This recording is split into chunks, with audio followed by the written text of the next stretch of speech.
ఇండియాలోనే #1 varicose veins hospital Avis vascular centre. నమస్తే అమ్మా. నమస్తే అమ్మా.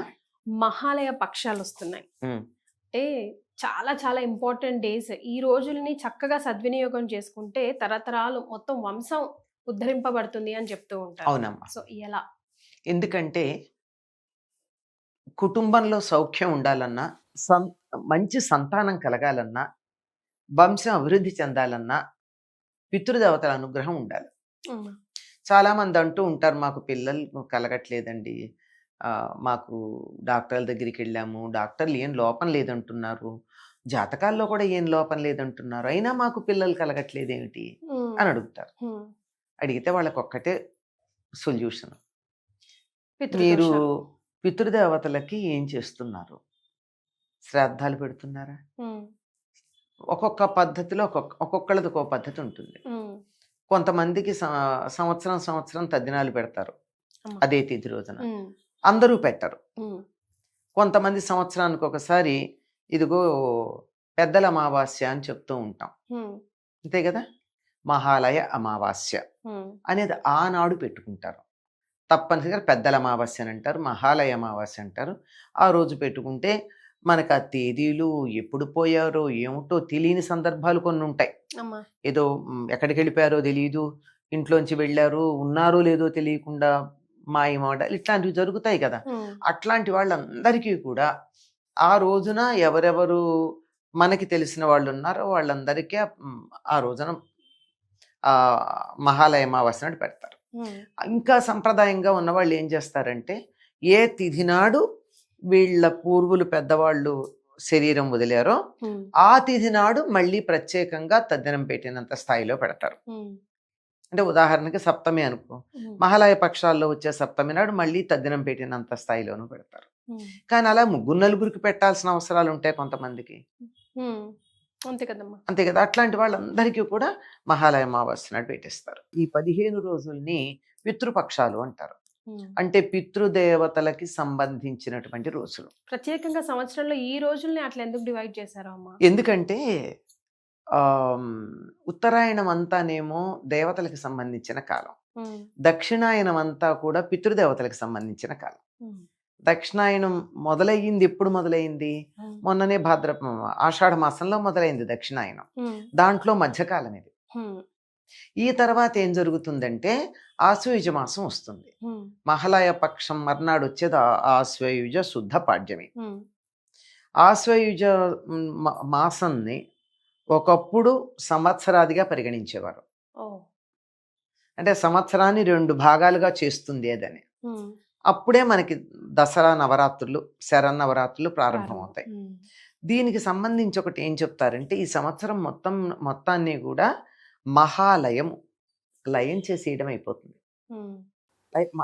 మొదలయ్యి పౌర్ణమి మర్నాటి నుంచి, అంటే భాద్రపద పూర్ణిమ మర్నాటి నుంచి ఈ 15 రోజులు లయమైపోయి మహాలయం అమావాస్య నాడు అవుతుంది, పెద్ద లయం. అయిపోయిన తర్వాత పాడ్యమి నాడు ఏమిటి అంటే, అమ్మవారికి జగత్ప్రసూతి అనేటటువంటి అలంకారాన్ని ధరింపచేస్తారు. అంటే జగత్తునంతా ఆవిడ ప్రసవించింది. మహాలయం నాడు లయమైపోయినటువంటి జగత్తుని జగన్మాత మళ్ళీ ప్రసవించింది. ఆయనేమో లయకారకుడు, ఈవిడేమో సృష్టికారకురాలు. ఇద్దరికి అదే కదా చెప్తారు.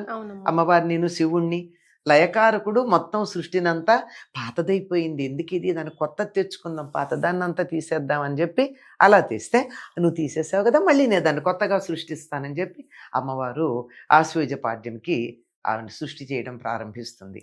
ఇది ఈ మహాలయ అమావాస్య అనేది, ఇది పితృదేవతలకు సంబంధించినటువంటి కాలం. వారు అనుగ్రహం వర్షించేటటువంటి కాలం ఇదే, ఈ దక్షిణాయనం. అందులో మధ్యలో వస్తుంది ఇది. దేవి దేవతలు ఎంతగా వరం ఇచ్చినా కూడా పితృదేవతల అనుగ్రహం ఉంటేనే గాని ఏ శుభం జరగదమ్మా. మనకు ఆ పదం వాడితే కొంత న్యూటో మనసుకు చికాగ్గా అనిపిస్తుంది, అంటే అశుభంగా అనిపిస్తుంది గనక ఆ పదం వాడరు. కానీ ఏ శుభకార్యానికన్నా ముందు తప్పనిసరిగా నాంది శ్రాద్ధము అని చేస్తారు. శ్రాద్ధం అంటే పితృదేవతలకి పెట్టేది, కానీ ఆ శ్రాద్ధం పదం వినం, నాంది అని వదిలేస్తాం. అక్కడ చేసేది అదే.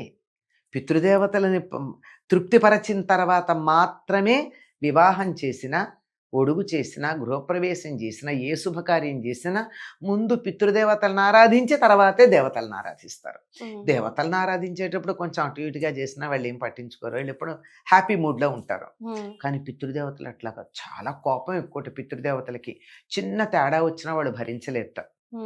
అందుకని సరైన సమయానికి వాళ్ళని ఆరాధించకపోతే వాళ్ళ అనుగ్రహం మన మీద ఉండదు. ఎప్పుడైతే పితృదేవతల అనుగ్రహం ఉండదో సంతానం కలగదండి మొట్టమొదట. ఒకవేళ కలిగినా వాళ్ళు సవ్యమైన సంతానం అవ్వరు. అంటే పోయిన వాళ్ళ మీద మనకి ఎంత కోపతాపాలు ఉన్నా కూడా తప్పనిసరిగా మాత్రం పోయిన వాళ్ళు అనే మాట మీరు ఎక్కడ చెప్తారంటే శరీరం మాత్రమే ఆ తప్పులకు సంబంధించింది, కోపతాపాలకు సంబంధించింది, ఆత్మకు సంబంధించింది కాదు. కాదు. మరణాంతాని వైరాణి అంటాడు రామాయణంలో. వైరాలకు ఎక్కడ అంతం? మరణంతో. ఇంకా అసలు సంబంధం లేదు. వాళ్ళు బతికుండగా ఏం చేశారు, వాళ్ళకి మనకి ఉన్న సంబంధ బాంధవ్యాలు ఏమిటి, వాళ్ళకి మనకి మధ్య ఉన్న కోపతాపాలు ఏమిటి, ఏమీ సంబంధం లేదా. శరీరంతో అన్నీ పోయినాయి. మరి ఆత్మకు అటువంటివి అంటావుగా. కాకపోతే అది ఎందుకు దాని గురించి చేస్తామంటే పితృదేవత ఆరాధన అంటే మన వంశానికి చెందిన వాళ్ళని మాత్రమే కాదండి, అసలు సంతానోత్పత్తి చక్కగా జరిగేటట్టుగా చూసే దేవత సముదాయాలకి పితృదేవతలని పేరు. వాళ్ళకి మనకి మధ్య మన పూర్వులు సంధానంగా ఉంటారు అంతే. అది తెలుసుకొని ఫాలో అవ్వండి. అంటే ఈ రోజుల్లో అమ్మ ఉన్న వాళ్ళనే సరిగ్గా చూసుకోకుండా, అదే కదా, బతికుండగానే అన్నం పెట్టట్లేదు, చనిపోయాక పిండం ఏం పెడతారు అని ఒక మాట కూడా అంటూ ఉంటారు. కనుక బతికుండగాను చూసుకోవాలి, చనిపోయాక కూడా వాళ్ళు ఉత్తమ గతులకు వెళ్ళేట్టు చూస్తే మాత్రమే వీళ్ళకి తరువాతి తరాల వారికి జీవితం సుఖంగా ఉండడం జరుగుతుంది. ఇప్పుడు వినాయకుడే మనకు పెద్ద ఎగ్జాంపుల్ కదమ్మా. తల్లిదండ్రులను చూస్తే అదే వినాయకుడి నుంచి నేర్చుకోవాల్సిన వాటిల్లో ప్రధానమైంది తల్లిదండ్రులకి నమస్కారం చెయ్యాలి, వాళ్ళ మాట వినాలి.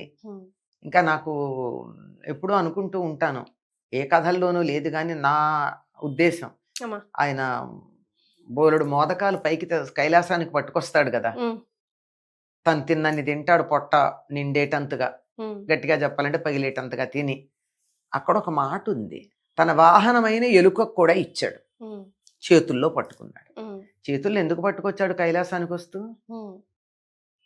మనలాంటి వాళ్ళు ఏమంటారంటే రేపు పొద్దున్న తినడానికి అని కాదు. నేను అనుకుంటాను అమ్మా నాన్నకి ఇవ్వడానికి అనుకుంటాను. అది నా ఉద్దేశం.